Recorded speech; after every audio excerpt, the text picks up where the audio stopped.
Ghost story, horror, the late empress. My father had to exert a lot of effort to open the lid of that bright red coffin. Under the thick layer of dust, a Qing dynasty empress lay peacefully. She was wrapped in a brocade cloth with circular patterns, wearing a string of pearls around her neck and holding a bright pearl in her mouth, her cheeks flushed. Her body was not decayed, her face not rotten. "This is indeed the Empress Dowager," exclaimed my father. He was considered half a feng shui master, knowledgeable about Taoism. People say that the eastern tomb of the Empress Dowager was blown up by General Ton with cannons. All the buried treasures were indeed stolen. But your grandfather, who served in the 6th Army, said that after entering the tomb, there was no one in the coffin. My father continued. The grave robbers were so audacious that even the ancient gods in the capital heard of it. Immediately, the Empress Dowager's coffin was moved that very night.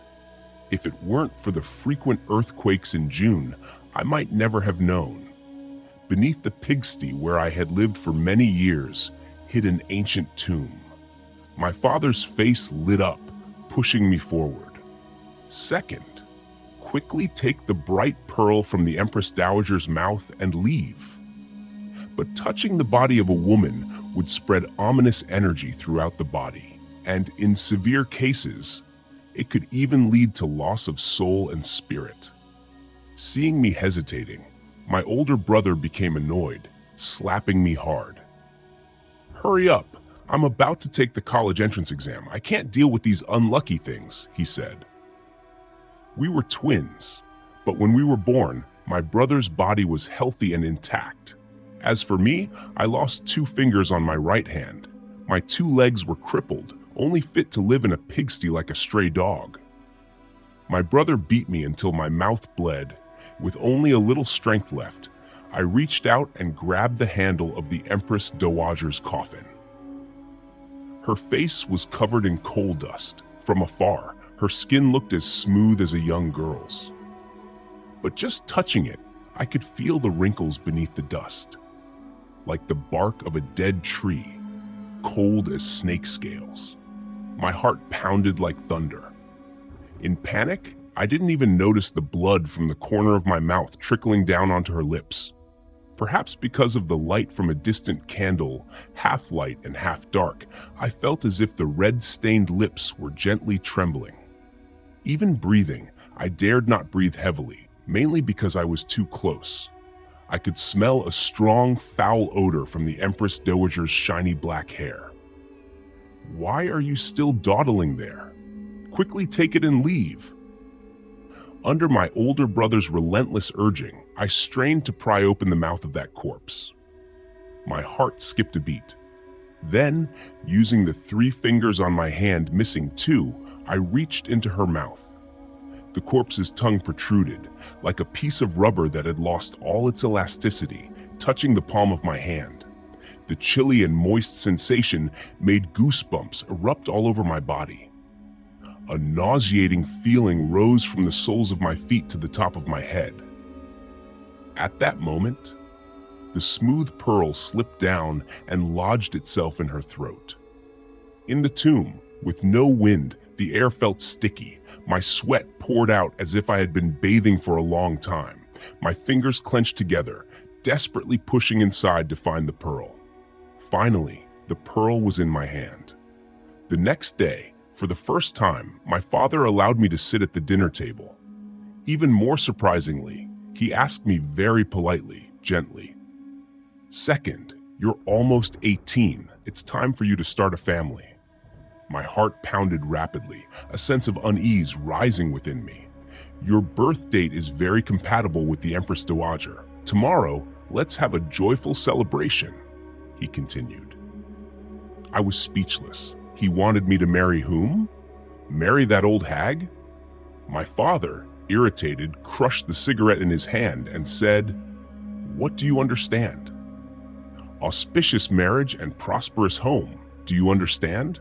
The Empress Dowager is the most noble woman in the world. Encountering fire is extremely auspicious, a noble destiny unmatched by any other, he said. Auspicious marriage and prosperous home. Marrying a ghost, the family will prosper. Once this ghostly wedding is done, entering the royal genealogy, our family will become nobles of the nation. I have a way to have the Empress Dowager protect your brother, help him pass the exam, and become outstanding beyond compare. He continued. I stared blankly. Since the fall of the Qing dynasty until now, it has been hundreds of years. Can a ghost of 100 years really protect someone in modern times? My father ruled the family. What he said was final. No one dared to contradict him. I looked to my mother for help. But if this matter is known by the villagers, will they mock Dai Long? Will he be able to find a wife in the future? I pleaded. She truly was a good mother, considering to that extent. My older brother chuckled. Mom, don't worry. I built a high wall around the pigsty last night. No one will know.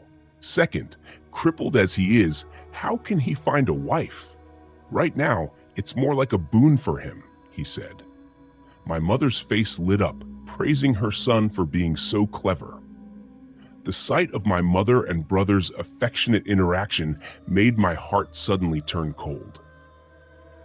In my mother's eyes, I was merely someone entangled with others. With troubles, she always brushed them off quickly, very gently.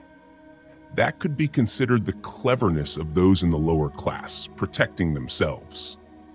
Even my grandfather, his whole life devoted to the family, his ability to move lost with his legs, could heartlessly toss him into the deep mountains on a cold winter day.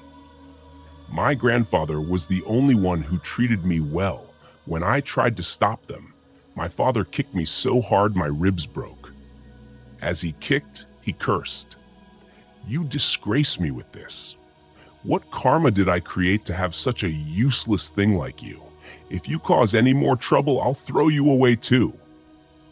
That night, I wore a tattered groom's shirt, brought into the tomb by my family. My father lit a red paper with the birth dates of the couple written on it, tied me back into the coffin.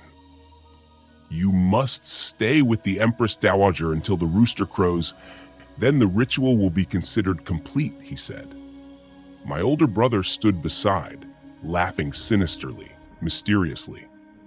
The brat can do it. From now on, he'll become the husband of the Empress Dowager, he said.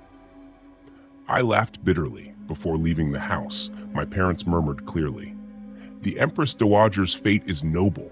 The only flaw is her overwhelming aura, suppressing everything. Second, this time you'll be in trouble. But who said it's because of her bad luck, giving birth to a crippled child? My mother sighed. Perhaps sacrificing for this family is its blessing. The rope was coarse, thick. I couldn't struggle. The corpse's shoulder leaned against me.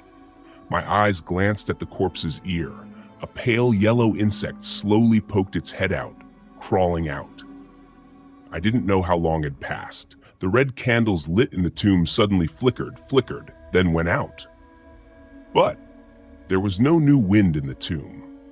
In the darkness, I felt a terrifying sensation I had never experienced. Because something wet, slippery was touching my clothes, like soft, cold hands, continuously rubbing against my chest, squeezing incessantly. My whole body was covered in cold sweat, breathing heavily from fear. My mind became dizzy, almost suffocating from lack of oxygen. Yet, as soon as it touched the necklace near my heart, that hand recoiled as if burned, hastily withdrawn. It was also at that moment that I woke up. As I lowered my head to look, I almost fainted. A demonic hand with nails as long as rulers. What hung around my neck was a Taoist mirror, also a relic left by my grandfather. That year, when my grandfather was thrown into the mountains, every day I would sneak food and bring it to him. My grandfather knew he didn't have much time left. He said to me, "My child, keep it." Your great-grandfather used to travel from south to north with General Ton, visited countless tombs. This mirror can ward off evil, no matter what happens. Don't take it off. Your filial piety, your grandfather remembers it well. I fell into a deep sleep until the next morning, when I was awakened by screams. My mother was screaming my brother's name. In the room, my brother lay stiff like a piece of wood. The upper half of his body was bare, the skin on his chest completely stripped off. From a distance, it looked like the red vest grooms usually wear. My father panicked, dragged me out of the tomb, and started beating me. Why was Dai Long in the room with the Empress Dowager last night? What did you do? He shouted. I immediately reacted. It was the effect of the glasses my grandfather gave me. My birth date and my brother's were almost identical. If I couldn't do anything, that thing would definitely come for him. But I dared not speak the truth. I could only cover my head with my hands, crying and begging for mercy. Father, Father, keep watch outside the tomb. You know I never leave. The urgent matter now is to save him over there. My father was a simple-minded person. Normally, he only did a few matchmaking for the living, never encountered such situations like this. He regained his composure and went to invite a respected person for help. The person invited was a Taoist with very high moral conduct. He understood everything as soon as he saw it. Old Wang, what foolish thing have you done? He scolded angrily. My father was frightened. Is this not how ghost weddings are conducted? I followed the ancient texts to do it. Ordinary people who want to marry must present betrothal gifts. What is the status of the Empress Dowager? You want to marry her to your son as a ghost bride, to make the family prosperous and wealthy. But there's not even a little betrothal gift. Marry a monkey instead of marrying her. To bring the Empress Dowager home, proper marriage proposals are necessary. Send dragon and phoenix invitations. Offer betrothal gifts. Celebrate with drums and gongs. Invite relatives and friends to a grand banquet. Not one thing can be missed.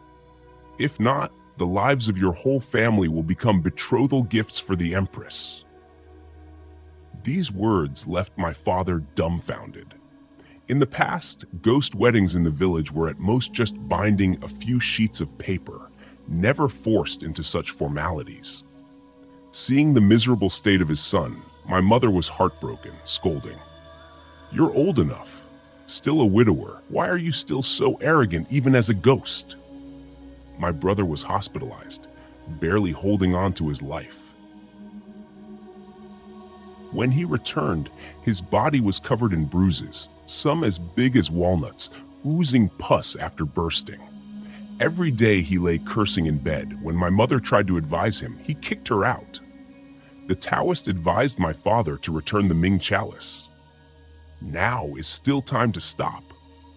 My father replied, When I was young, my grandfather told me that during the Republic of China era, there was a family who found the tomb of a nobleman.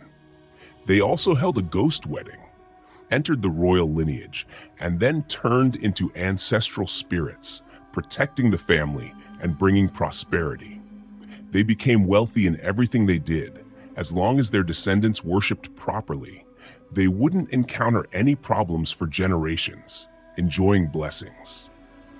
Now our Wang family wants to defy fate and change our destiny. Is it a big risk? It seemed that wanting my brother to surpass others was false. Wanting to achieve one's own desires was the truth. The Taoists saw the current situation as hopeless and advised to stop, then listed a long list instructing them to prepare for the wedding. 16 caddies of gold paper, 18 paper figures, 8 caddies of paper money, a set of phoenix tail, 10 sets of hoe wood tables and chairs. So much! How much money would that cost? My father's face was extremely unpleasant. Even marrying a real daughter-in-law wouldn't cost that much. The old Taoist chuckled coldly. The Ho wood is a tree that carries negative energy. If you don't sit on Ho wood chairs, where else would the 100 demons come to feast? If you're unwilling to spend money, but still want to marry a ghost bride for your son, then you figure it out yourself. My father immediately stopped him, saying he would quickly prepare.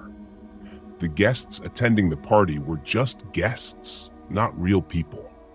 Seeing me wanting to leave, the old Taoist grabbed my collar and pulled me back.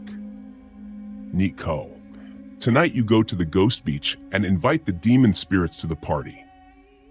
I refused. My father took off his belt and hit me. If you're marrying, you have to go invite. Do you want me to go instead of you? My face burned from the blow. I tried to hide the overflowing hatred in my eyes. The night fell. The ghost beach was extremely quiet. The graves were everywhere. I knelt before an old grave. A soul-requesting flag planted on top looked extremely frightening. In the pitch-black darkness, with only a faint light, I couldn't clearly see the name of the deceased. I bowed my head in chaos and disorder. Before setting off, the old Taoist specially instructed, inviting demon spirits to a wedding also has its own rules. You must remember these 3 rules carefully, if not difficult to invite, but difficult to see off. First, after burning the wedding invitation, bow twice. Because you have no fate or relationship with the tomb owner, do not bow a 3rd time. Second, before dawn, you must return without fail. Third, light a candle in front of each grave. When the candle burns halfway, you must blow it out. If not, after the feast, the souls won't know the way back to their graves. I blew out several candles, waited for a while, but still didn't see any movement. Outside, the wind howled. Only the sound of my own breathing could be heard. Suddenly, there seemed to be movement under the grave. Cold sweat dripped down my back.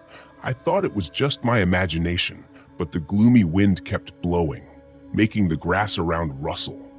Summoning up all my courage, I pressed my ear against the side of the grave to listen. From inside came muffled sounds. This time I could hear clearly. At first they were very faint, a few muffled sounds clearly coming from inside the coffin. I trembled in horror, collapsed to the ground, my legs too weak to stand up. The Taoist said that this was already a success. Following that tapping sound, the next sound suddenly became louder, faster. Amidst the wind, cries of agony began to mix in. A shiver ran down my spine. Not daring to delay any longer, my lips trembling, I uttered, "On the 7th day of the 7th month, Vung Nhi Cau and Diphak Na Lap make a covenant, forging a bond of fate. Wine and food are plentiful, inviting all to join in the celebration." I bowed and worshipped before 100 graves. Only when the sky began to show a streak of white did I hastily run back home. Exhausted, my forehead covered in blood, I couldn't even hold it in my hands. I hesitantly asked my mother for some ointment, but she got angry, pressing on my wound and scolding. "You're just a little scratched and you're asking for ointment? Look at your brother now. How pitiful he is. Why couldn't it have been you who died?" The disgust and resentment in her eyes made me uneasy. We were both her sons, both born from her womb. Why treat us so differently? Although my right hand was crippled, it didn't hinder me from working. I used my left hand to practice writing, achieving top scores in all the exercises my brother did with one hand. On the night of the wedding, the courtyard was filled with paper figures. I didn't know where my father got 10 sets of Ho wood tables and chairs. The tables were filled with dishes made of paper and longevity noodles folded from paper money. As the auspicious hour arrived, the temperature suddenly dropped sharply. My mother muttered to herself, "Are the demons really coming to the feast? Isn't it still empty?" As she spoke, the paper dumplings on each table suddenly disappeared one by one. Flour had been spread on the ground beforehand, and now there were footprints of all sizes on top. Everyone remained silent, not daring to breathe. Even the Taoist shouted to invite the newcomers. My father hurriedly urged me, "Nhi Cau, quickly go greet the bride." I gathered my courage and stepped forward to the sedan chair, half bowed, and lifted the Empress out. Compared to when she was in the grave, her body had softened considerably, the stench much stronger, her arms dangling over my shoulders. The Empress was noble, didn't need to kneel, and my parents didn't dare to acknowledge her. I carried her, slightly bowed towards my parents, and greeted them. The weight of the body made my back sink low. As I bowed, I saw in front of me, aside from my parents, another pair of feet appeared in the middle. The toes were decayed, flesh and blood oozing. I glanced and immediately recognized. Those were the tattered fabric shoes my grandfather wore before he passed away. Grandfather had also been invited back. I was so horrified I screamed. In the moonlight, my father's face turned pale, the corners of his mouth slowly curling up, laughing eerily. The old Taoist was shocked, sweating coldly. "That's your father?"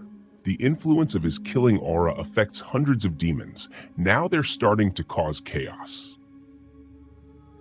From outside came the deafening cries of my grandfather. He spoke for a long time, crying and complaining. "Son, I'm hungry! How can you be so heartless, my son?" The demons echoed the cries, surging towards the house in waves. The wooden door constantly banged, creaking. My father knelt on the ground, begging for help. The Taoist seriously asked, "Why did your father turn into a hungry ghost? Tell me the truth. Only then can I help you think of a solution. Everything has its limits." My mother, thinking herself clever, said, "Because the old man was sick for a long time, couldn't eat, so he died. His heart was so cruel, he didn't even forgive his own son." The Taoist sneered, "You ignorant monkey. Do you think anyone can become a hungry ghost? You're unfilial, unjust, died without dignity. If you survive until dawn, it's due to your luck. Otherwise, I can't help." As he left, my father panicked, lost his composure, didn't dare to step out of the room even half a step. "Nhi Cau, go outside and see. You're a man full of yang energy." Without needing any further reason, he pushed me outside. The gusts of energy-filled wind slammed straight into my face, feeling like countless icy hands scratching me at once. My scalp tingled numb. A female ghost with half her body decayed appeared right in front of me. Her face was about to touch mine. I squinted, thinking I would be possessed by her. But then I heard the ghost's piercing screams. I opened my eyes wide in confusion. Under the moonlight, my grandfather smiled at me with his decaying face. "Nhi Cau, Grandpa came to visit you." I wasn't really afraid of my grandfather. From what I could remember, my parents abandoned me many times, in abandoned factories, filthy pigsties, deep in the mountains. Every time, it was my grandfather who secretly came to pick me up. One winter day when I was 10, I was pushed into an icy cave by my older brother and contracted pneumonia. My parents said I wouldn't survive, but my grandfather didn't say a word, borrowed a tricycle from a neighbor, and pedaled all day to take me to the district hospital. "Nhi Cau, listen to Grandpa. We're almost there." When encountering steep slopes, my grandfather exerted all his strength, his back bent like a prawn. When facing headwinds, my grandfather's breathing sounded like a broken bell. I couldn't bear to see my grandfather like that, weakly speaking up. "Grandpa, don't go to the hospital, it's expensive." Grandpa replied, saying we had money. He fished out a clean red cloth from his pocket. Inside it wrapped a gold ring left by my grandmother when she was alive. Grandpa took the ring to sell, paying for my medical expenses. I stayed in the hospital for 5 days. The doctor said if it had been a little later, my life would have been lost. My mother found out. She was angry, making a big fuss. Clearly there's money, but every day pretending to be poor, afraid that we'll be greedy for that little money of yours? Hiding and hoarding, do you still want to save up for a stepmother? Useless old man. At this point, they became increasingly dissatisfied with my grandfather. They even refused to let him sit at the same table during meals. My grandfather's cloudy gray eyes looked towards me. I waved my hand towards him. Then I went to my older brother's room. He was lying on the couch, eagerly asking, "Nhi Cau, what's happening outside? Where are Mom and Dad? Quickly help me." I wasn't in a hurry, sitting down next to the bed, saying there was nothing going on. "It's just that Grandpa came to visit us." That's right, I invited Grandpa there. My brother's already contorted face turned even paler, intimidating. "Are you crazy? You said for a ghost wedding, all ghosts and goblins must be invited. If Grandpa isn't invited, what's the point?" That year, when my parents went to work in the fields, I secretly stole the cake from the tray and took it to the mountain, hiding it from everyone. But my older brother found out. He locked me in the warehouse, and when my parents found out, they praised him for doing very well. Those days, it snowed heavily, thick snow falling continuously for 3 days and nights. The snow covered the entire mountain, and when I finally found Grandpa, he had died of hunger. His mouth was full of tree bark. His eyes stared blankly at the sky. He died right where we had agreed to meet. After that, my older brother showed me his new shoes.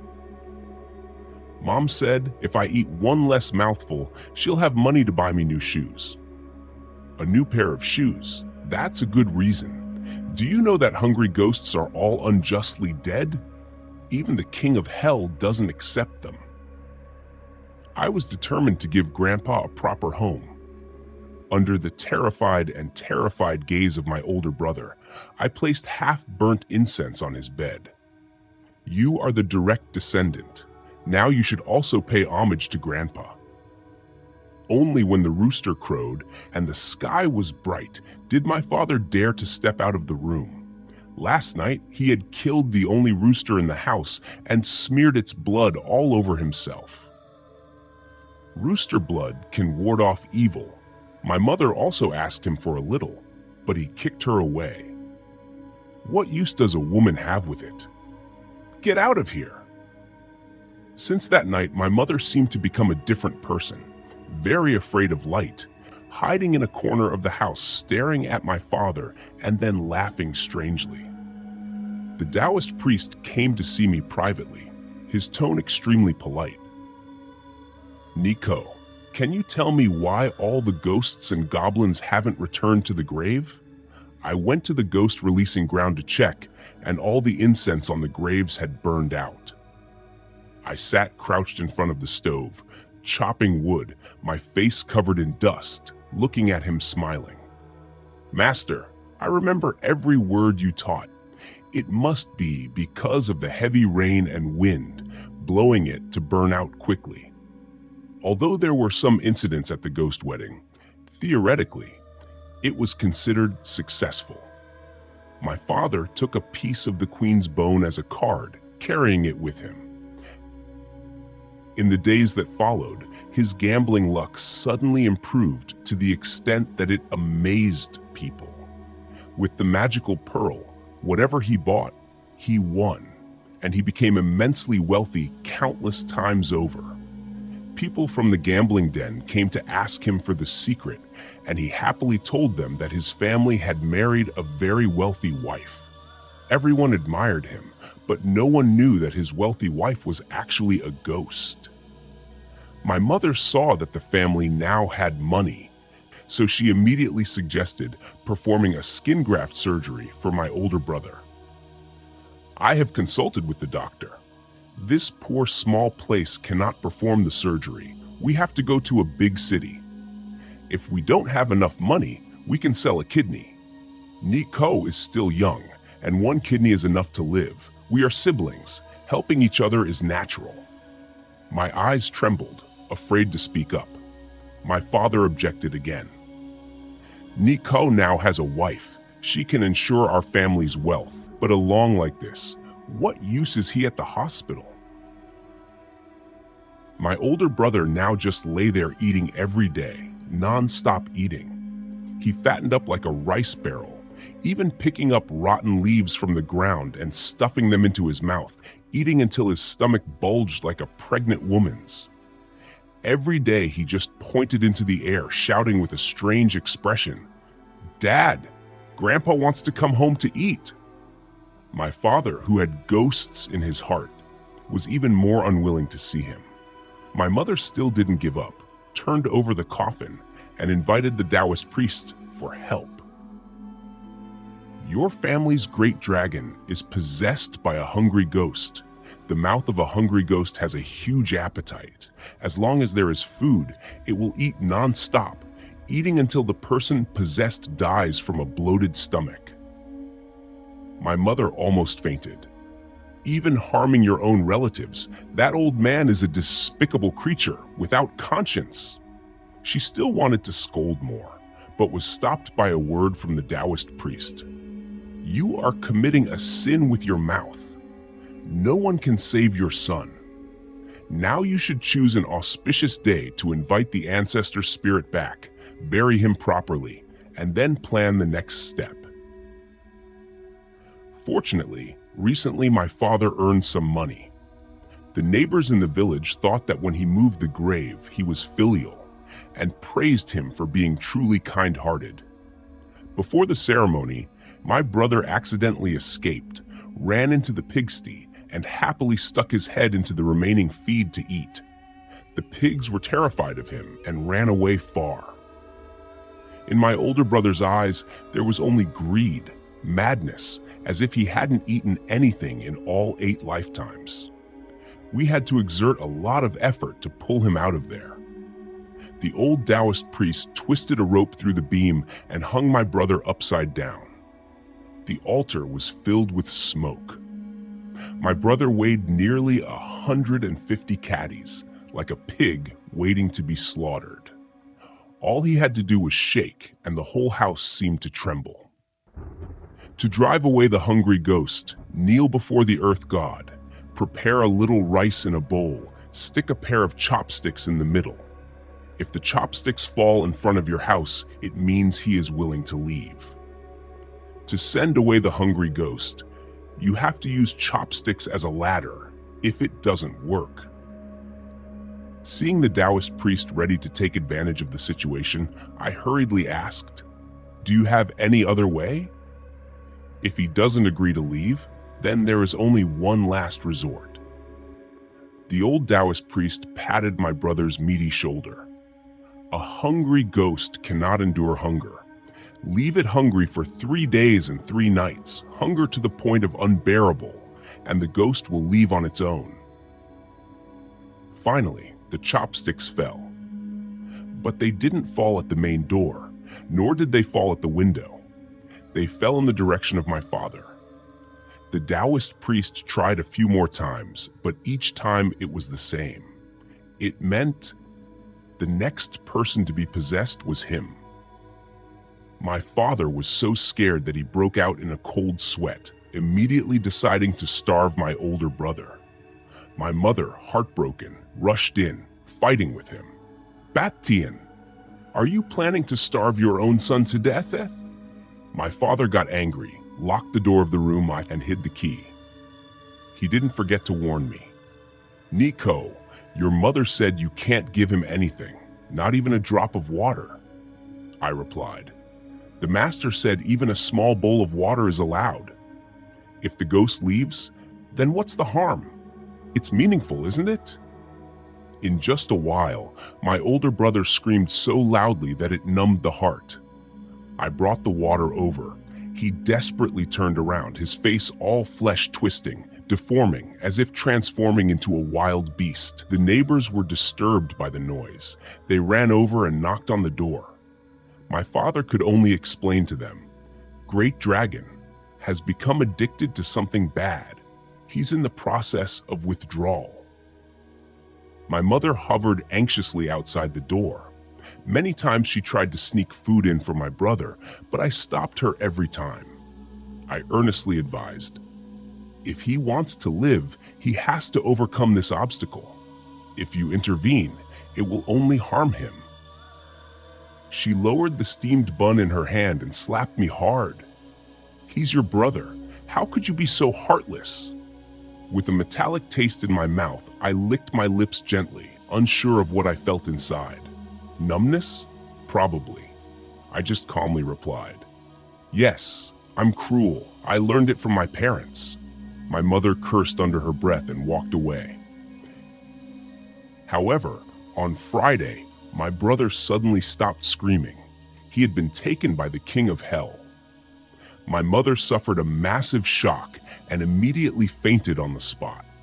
Because last night, out of pity for her son, she secretly threw some steamed buns inside. I didn't know things would turn out like this. I thought eating a few buns wouldn't hurt.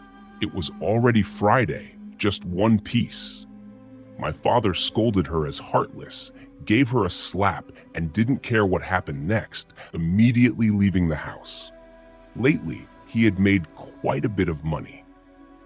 I noticed clearly that the talisman on his chest was getting darker and darker. The black smoke seemed to seep into his flesh. I just silently watched, then smiled. My brother's first loss, outside the door, suddenly became lively. It turned out my father had returned. He took the newly bought motorbike and brought back a beautiful widow. She was Mrs. Taun, a little over 31, extremely charming, with her hands intimately around my father's waist. The most noteworthy thing was that she was pregnant. My father returned like a victorious hero, and the villagers rushed to hear the news, gossiping about everything. Wasn't Mrs. Taun's previous husband the one who worked in the mines with Vung Kui?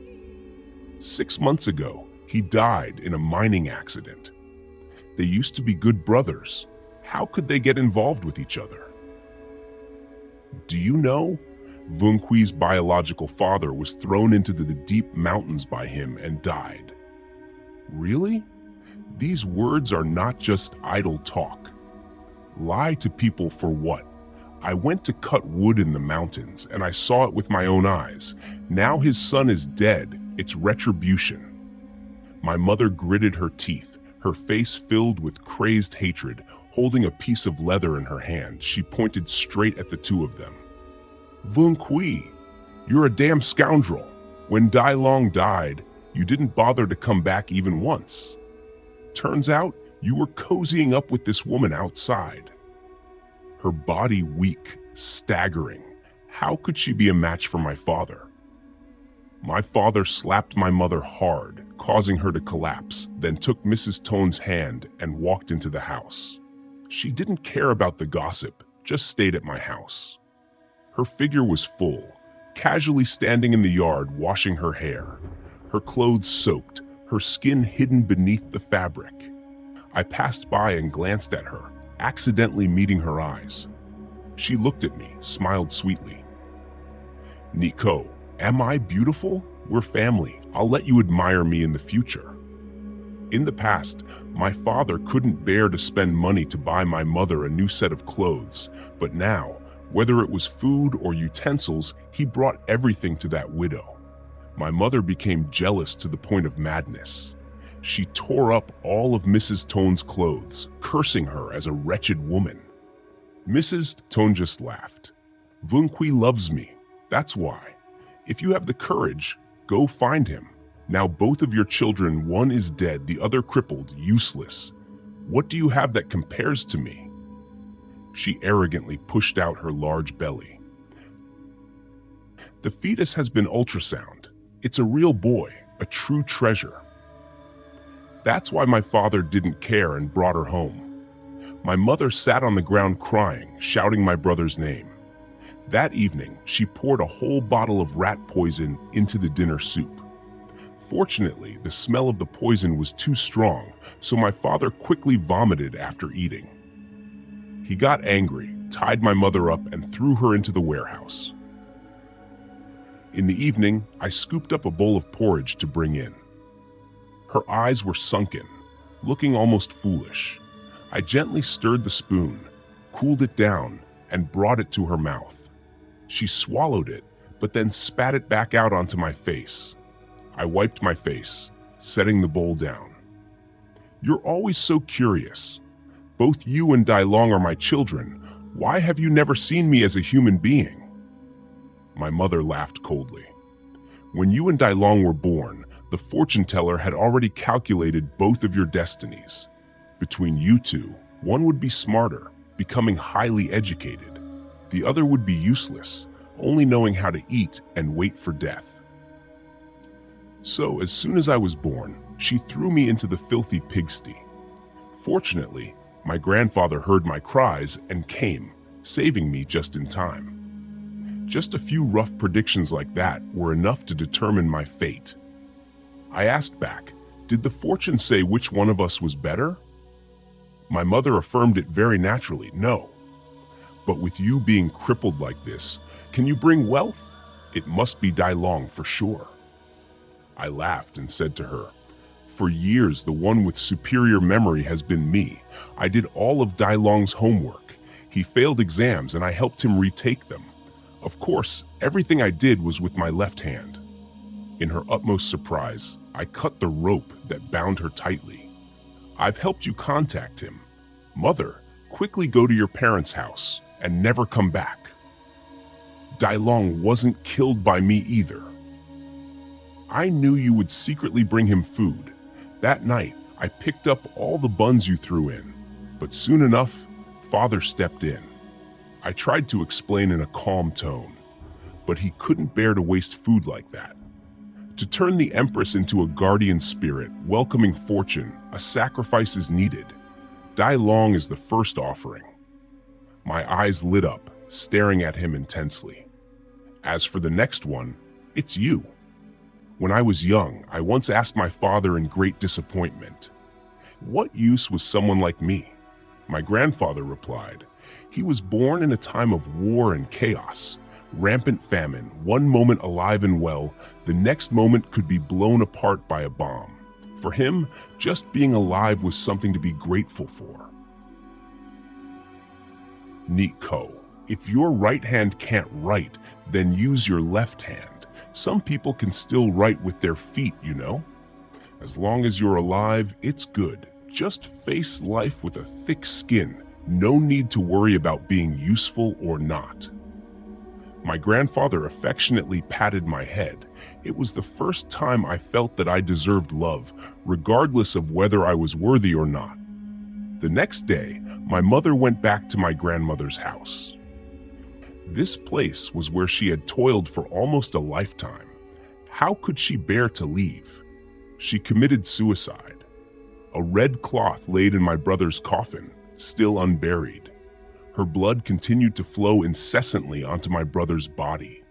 The Taoist priest sighed when he saw this. Lying at the bottom of the coffin, she's about to turn into a vengeful spirit. My father's face was filled with hatred and fury. He kicked the coffin in anger. Her blood and resentment had dirtied the sacrificial object, and the goddess refused to accept it. My father was extremely worried. He needed money badly. A few days ago, I overheard Mrs. Ton saying loudly that he was going to take over the factory. "Old man Vung, your older brother went through a lot of trouble just to help you contact the manager. That factory makes fireworks, but as long as we take over, we'll receive government support. Our future will be guaranteed." "But that's a lot of money."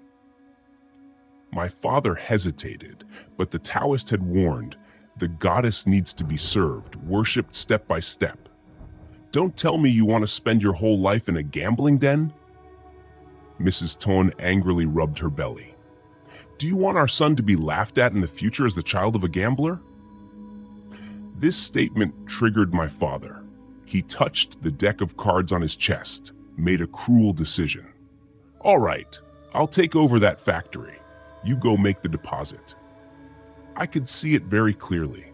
The black aura from that deck of cards had long corroded his body.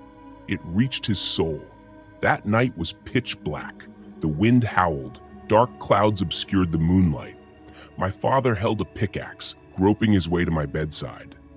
He muttered an incantation, raised the pickaxe high, its edge gleaming in the cold light. "Goddess above, please bestow upon me eternal fortune without end." However, he only swung at the air. Wrapped in a blanket, I sprang out from the dark corner, restraining him. My father tried to resist, but he didn't know. My strength had surpassed his long ago. I twisted his hands behind his back, pressing down on him, whispering in his ear, "Father, let me tell you a secret. This Empress's tomb is fake." You tried to tell Father that when the army of 6 entered the tomb, the Empress's body had disappeared, but you didn't mention that the old gods had divided the army into 10 teams, each team with puppets like this to deceive the eyes and ears. These puppets are made using living beings. The pearl of wisdom in its mouth was cultivated from thousands of insects. Father uses puppets to manipulate souls, yes, and to attract money. But for every gain, one must pay tenfold. The backlash has come. Don't you feel it, Father? You miserable fool. You knew everything and didn't say anything to me. My father exploded in anger, cursing and scolding. But his body was limp, powerless, fundamentally unable to do anything, only able to turn red-faced and plead. "Nhi Cau, Father knows he was wrong. Forgive Father. If our family has money, won't it all be for you in the future?" At this moment, Mrs. Tone came in with her big belly. My father joyfully shouted, Nhi, quickly save me!" Mrs. Tone closed the door and approached me. "Nhi Cau, let me handle the next steps." A look of panic crossed my father's face. "You people." It turned out that Mrs. Tone's husband, Mr. Trun, also worked in the mines with my father. Mr. Trun was diligent and hardworking, saving up several gold nuggets, while my father, deep in gambling debt, coveted Mrs. Tone's beauty. So he strangled Mr. Trun to death in the mine and took the gold nuggets. Mrs. Tone picked up the fallen pickaxe. "The child in my womb belongs to Mr. Trun. If it weren't for this child, I would have dragged you both to die." I stopped her. Killing a life would affect the future blessings of the child. Anyway, karma had already arrived. Aunt Tone used the factory to lure him. The more wealth you desire, the more you will obtain, and the more she wants, the more she will receive. If you can't pay, she'll just cause trouble for you. The black smoke generated from the accumulated resentment rose into the sky. My brother slowly crawled out, drool hanging from his mouth, his intestines tangled, grabbing onto my father. My grandfather, mother, and Mr. Trun followed closely behind. Amidst their desperate screams, I slammed the door shut. Looking up, just as the dark clouds dispersed, the moon's crescent emerged. The moonlight tonight is beautiful, isn't it? I bid farewell to Mrs. Tone, telling her never to return. Then, I used my brother's identity to apply to a high school in another district. Soon, I would become a high school student. On the day of my father's funeral, the Taoist priest also came, constantly expressing regret. I replied, "What's there to regret? Didn't the great master realize it was a puppet long ago and foresee its fate? Isn't that right? Confusion, whoever created it, they will surely die. I don't believe he didn't know or suspect anything." The old Taoist stroked his white beard, neither happy nor sad. "Greed is too great. What's the use of reminding him? Can I be blamed for telling him to kill someone? I've reminded him many times, everything has its limits. Don't rush for success." After that, the old Taoist came to the school to find me several times. He kindly brought all sorts of things for me and also cared about my studies. I have a connection with the Vung family. My grandfather served in Tone's 6th Army. His gaze fell on the Bagua mirror hanging on my chest. Your ancestor back then was a loyal servant of the leader. Didn't he leave anything for your family? I replied that there was nothing. If there were, my family wouldn't be like this. The old Taoist's tone seemed mysterious. That year, they raided the tomb, and even after 3 days and nights, they couldn't finish transporting all the treasures. Besides military pay, Commander Tone bribed high-ranking officials from top to bottom to transport these burial items. However, the amount of money he dug up at that time was just a drop in the ocean. After being captured, he didn't reveal the whereabouts of the remaining treasure. Tiao Vung, if you accept me as your master, I'll take you to find the Eastern Tomb treasure. I said that it wasn't something a high school student should think about. It's not a refusal, nor is it a dead end. Not thinking about it in high school doesn't mean you can't do it in college. The Taoist admired me greatly, saying I was right. Academic credentials are the most important thing nowadays. Even people like him have to go to academy to advance. After seeing him off, it seemed like I was back in those days. When we were still on the mountain, my grandfather gave me a bagua mirror capable of warding off evil spirits. There was also a book and a passage.